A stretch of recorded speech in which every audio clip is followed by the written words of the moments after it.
Welcome back to K&L Farms. I'm Ken. I hope this video finds you well.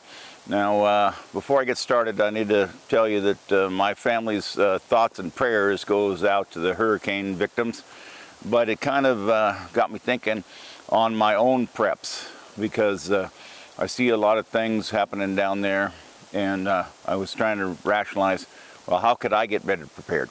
And the reason I started out with, and the title of this video is going to be somewhere around the line, cheap off-grid preparedness. But so I'm sitting on a whole house generator. The whole house generator, there's a point to that, is not cheap. It isn't cheap, but this is a standby generator I have. I don't know if you can see it in the frame, but several hundreds of gallons of propane hooked up to this that I've always got on hand. And the main reason behind the whole house generator is it just buys me enough time so I can actually water. If you go down the rule of threes, you need 3 minutes of oxygen, you need 3 hours of shelter in a dire straits, and you need 3 days without water. So we're going to start out this with water, fresh water, and you need to set priorities on what you're going to start out with when you go for preparations for a hurricane condition or some sort of condition, or people would say grid down situation, which we'll show you later. And part of the theme around this video is, okay, in order for me to get prepared or see where I have holes in my preparedness, I took a week and I went off grid, and later on in the video we'll discuss what I believe off grid means compared to some other people. But the truck's loaded up right now. I haven't unloaded it yet, and it'll show you how I sustained myself for a week off grid. But the primary rule of this was for fresh water, because I can pump fresh water. This was hooked, it's hooked up to my pump, and I can pump move fresh water. I'm not on any utilities, just on a well. I can move fresh water no matter what in a tragic situation. But the problem with this is, and it came to light on this in this hurricane, is I'm codependent on somebody's going to have to fill that tank up sooner or later. I realized that I probably could run a full week on this generator, but I don't think I would, because it's the amount of noise.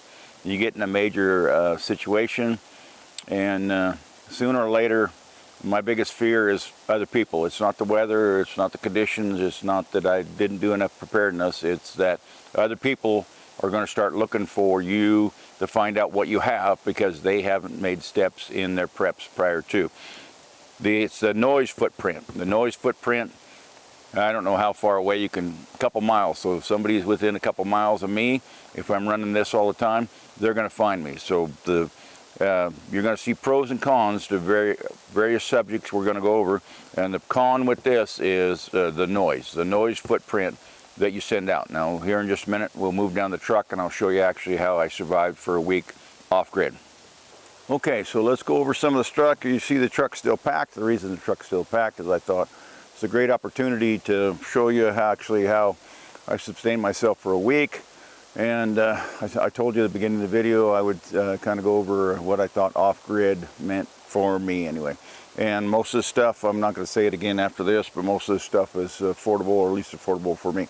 I've seen somebody else, they actually did the same video on the same type of topic. And when you move into their off-grid area they're living, they show you 2 solar generators with the big battery packs, and there was 2 of them. And I kind of weigh it out at maybe $3,000 a piece. They had a solar off-grid refrigerator freezer set up, and by the time they were done with just showing you around their room, they were into it $20,000, $30,000. Now, I can't do that. If I was able to do that type of preps, this would be a totally different type situation on the video. And then the other thing I was going to bring to your attention is on the generator, which we started out on the generator. You could ask yourself, why are you seeing people in lines in Florida, and the lines are, several hours long, and they've all got a 5-gallon bucket for their gas, and they all ended up the next day starting the line. And it's also on that topic. So the governor's moving in, hundreds of gallons of fuel in tankers to get to them, and law enforcement has to escort those tankers in and out. You might start asking yourself around that. That was number one. Number two is, and remember on the priority list, my priority list, at least for me, is water. My first concern is water. And water, everybody goes to, well, I got a case of these bottled waters. Now, I don't remember if it's in North Carolina or if it's in Florida, and I heard a number the other day and it surprised me. They're moving in 10,000 pallets of water per day. So it goes back to, and my channel's always themed that I work towards being more self-reliant. If you get a case of this water and think that you're prepared for a major catastrophe, you're probably not. So I'm going to go over water storage, and then we'll move over around the stuff, though, the different stuff I have in the truck that I took with me. Okay, so water is my first concern. So I need a way to move water or store water. And I just go, this one's still got some water in it. I just go to, I think I have two of those containers in this truck, but this is one, and they're all the same. Get an empty container or get it on the off season. Usually I get it at a, like a Walmart type situation, and I buy these containers. I have several of these containers, and if I'm on a grid down situation, first thing I do is start the generator and fill all of these up that I have on the place. That's the first thing I do, is I fill this up, because my first concern is water, because I don't want that generator running all the time. So that was water. Now food, and this other creators, he had generators, didn't have to worry about food. In my case, I took this cooler. This cooler sustained my life easily for a week, and when I got there, I thought I packed too much food. But this cooler is very cheap, very reasonable. This is a Coleman here, no big deal. You don't have to go out and get a big deal, but the more of these you have, say you buy 3 of these for the price of the one high price, and you have them stacked up full of food, you can keep this. Now remember, all of this is time-based. Sooner or later, I'm going to have to change my strategy, but to start out with, this is what I use for food storage. And especially if it's winter, like it is now coming up, it's going to be cold. It's been a couple of nights already, 3 nights already, been down to 28 degrees. I've seen my folks store their share of food just on the front porch. We have a fairly big front porch. They throw it in that enough that an animal can't get into it, and then it freezes up virtually every night, and that's how they sustain themselves. We'll go over cooking, we'll go over lights, I got another food storage here, but it's just a small thing, but this will work too.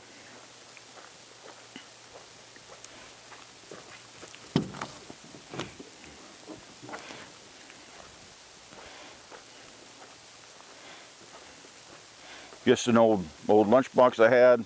I put some food in here. I put some ice in it that was already frozen, and this is another food storage that I use, at least for that week. Okay, then let's go over lighting. And couple lanterns. I think we had 4 lanterns going, but green bottles. Now green bottles are not that efficient, and the green bottles have gotten very expensive. If you're going to work on your preps, figure out a way to charge up these bottles from a tank, and I'll get that tank up in the air in just a minute. But these lanterns are just green bottle lanterns. These green bottle lanterns last us about 24 hours. So every 24 hours we have to use another one. White gas is a better way to go. We got a couple 3 gallons here. White gas lanterns are better, more efficient than these are, and these have gotten really expensive. Okay. Let me get that bottle up and I can show you.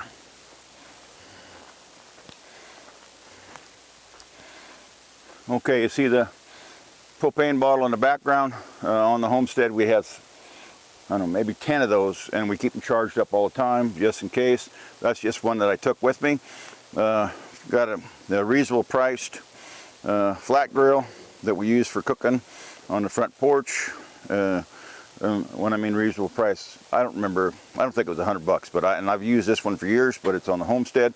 Another thing we take with us, if we're going to cook something, and I utilize this for, okay, so I'm fortunate enough to have a shelter already built for me. We went to a predetermined shelter area. We've got a front porch on the shelter area. I don't want to bother everybody else in the cabin, and I want to get my coffee going, because coffee for me is kind of a critical situation. Get my coffee going, set this on the front porch, hooked it up to one of the bottles. In about 10 minutes, I had coffee perking, and this is what I use for making coffee. And then we were cooking a pretty big meal. We had a few guys up there that could cook. The flat grill got taken up. I needed a frying pan. Put a frying pan on there, and then just go to frying. No, it wasn't no big deal. It's just part of what we do. Part of the learning curve that we were trying to do for this week. Okay, so we've had water, we got light, food, storage, and prep through that bottle. Let's go through heat. Oh, let's go first of all, let's go through cooking. Okay, cooking, just a big pan I keep. Most guys have cast iron. I think this is aluminum or a stainless pan. It's actually a turkey baster. And to give you an idea of affordability on the truck, this and this and that lantern, I was at a garage sale and it was $5, $5, $5. In fact, I've got one of my propane tanks that was $5 out of a garage sale. So that's what I mean about affordability on the truck. So I've got light, got a gas, I got a cookware, all for $5. And I don't know, these used to be, I think these used to be $11, I think, but I don't know what they are now. But remember, once I buy something, I use it till it wears out. But anyway, that's what the case is. So we've got cooking. I was going to show you real quick around heating. Now in this off-grid shelter we have, it's got a wood stove in it, and we put time into making sure that there's dry firewood prior to anybody utilizing it. So I don't know that we don't have a cord of dry firewood, seasoned firewood up there, and we use the wood stove almost all the time. Now, if you run out, that's part of the step down situation for your preps. You run out of propane and now you're coming up short, you can cook on a wood stove. I have cooked on a wood stove. We actually have a cook stove and a heat stove, but we just use the heat stove right now. But if you had a problem with that, I'll show you my solution. This was probably the cheapest diesel heater. And how I do it, the diesel heater. Okay, got this diesel heater. It's fairly new. I think I've themed it on my channel before. I keep the tank full, which right now the tank's about half empty because we used it part of the weekend. Remember, it's got a carbon monoxide producer in it. Make sure the carbon monoxide is outside, not inside, but we can use that. Now it runs off of DC power. Now you can definitely hook that to your truck. But remember, you're making noise when you hook it to the truck. But you can run this disassemble the battery, take the battery out, hook it up inside or with the carbon monoxide outside. You can run that, but that's not how I do it. It's actually easier for me. Got a jump pack. I'm going to turn it around so you don't see the brand on it.